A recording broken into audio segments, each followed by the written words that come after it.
Библиотеки важнее всего в культуре, утверждал известный российский филолог и искусствовед Дмитрий Лихачев.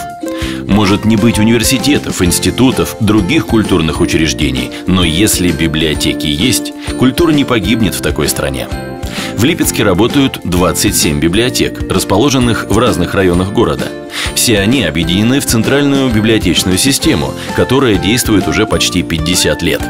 Муниципальные библиотеки посещают более 85 тысяч читателей, то есть примерно каждый шестой житель Липецка является пользователем центральной библиотечной системы.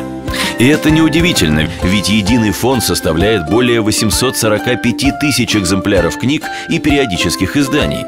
Сегодня наши библиотеки – это информационные центры, оснащенные современной компьютерной техникой. 100% компьютеризация позволяет пользователям каждой библиотеки работать с электронными ресурсами. Кроме того, развивается дистанционное обслуживание пользователей, прежде всего с помощью портала муниципальных библиотек. В рамках проекта ЦБС «Виртуальный читальный зал» доступ к удаленным электронным ресурсам пользователи получают доступ к электронной библиотеке Литрес.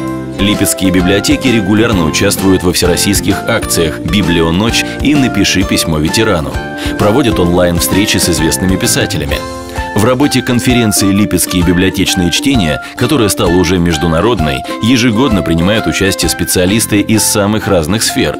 Всего за год в ЦБС проводится более 1500 различных культурно-массовых мероприятий, которые посещают не менее 80 тысяч человек.